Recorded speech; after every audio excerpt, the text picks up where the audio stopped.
My name is Cameron Patricia Downey, and I am the 2025 Peabody Summer Arts Fellow. For the past few weeks, I have been working on a sculptural installation that works with found objects, rocks, and minerals. I've been discussing, here's the piece in pieces at this moment. So this is one piece that will encompass and in some way connect to the others and be a part of the final installation. This summer and across my practice, I collect various different found objects, oftentimes furniture like chairs, tables, bedposts, anything that I can find at the junk store, things that people give to me. I bring them into my studio, I spend time with them. Sometimes I ideate, sometimes I just leave them to marinate, and then I'll make a decision. And really this summer I've been exploring these themes of record keeping and what and how we consider objects to be living, how we consider them to be animate or inanimate.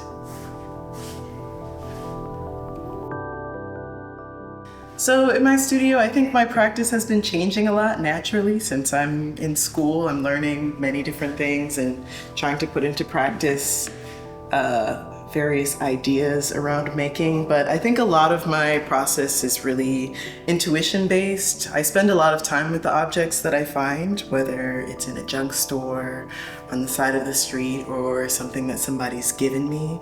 Sometimes I leave them in my studio for weeks on end until something speaks, and maybe what it says is really subtle, but also perhaps what the object itself is suggesting is some kind of severance or some kind of change that might want to be made, or it might want made to it. Well, I think in both the sciences and the art, you're kind of making hypotheses about how the world works, and at its gist, in science, you're trying to expand and sort of change people's minds about the facts of the world that we live in. And I would argue that art does a similar thing.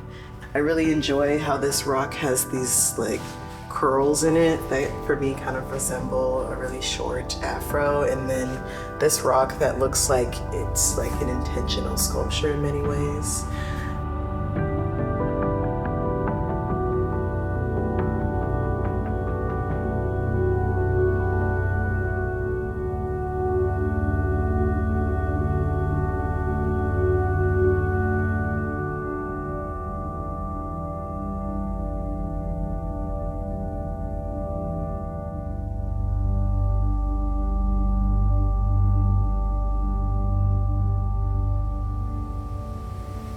So we're here in the Peabody woodshop fabrication shop, and I brought my sculpture back, and I've been drilling holes into rocks, sawing things, sanding things, varnishing them, filling them, dusting them, routing. All kinds of work is happening down here.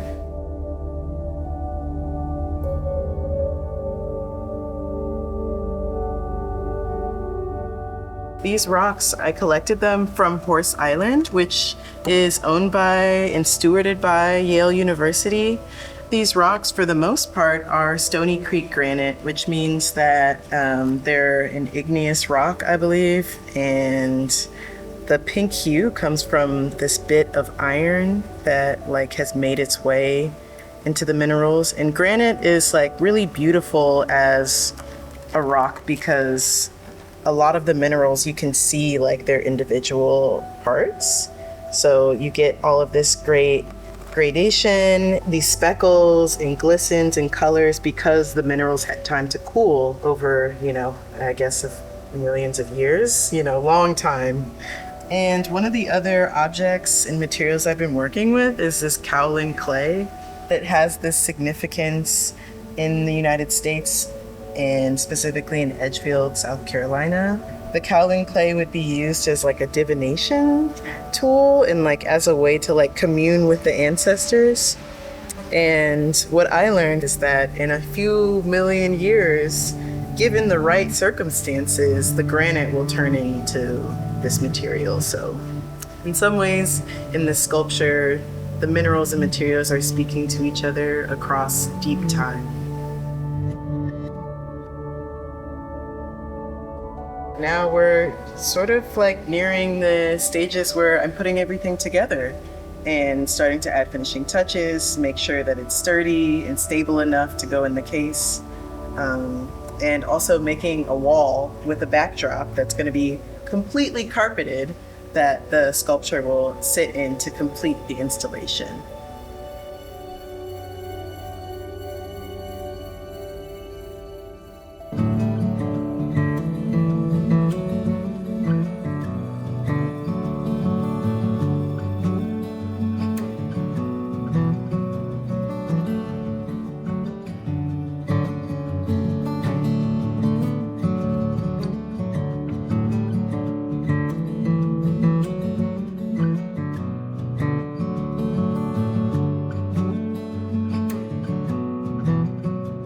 Grew up in a very old home, and I was raised by my grandparents. I grew up around antiques and around people who kept objects as though they were like treasured, and as though they meant something more than maybe just their use value.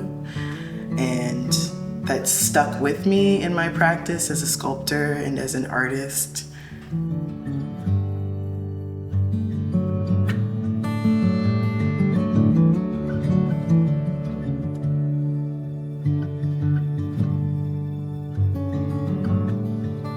So I continue to think of a found object as a used object as having lived a past life and as being a witness to all the places that it's been, all the things that have happened around it, and all the things that it's touched or have touched the object.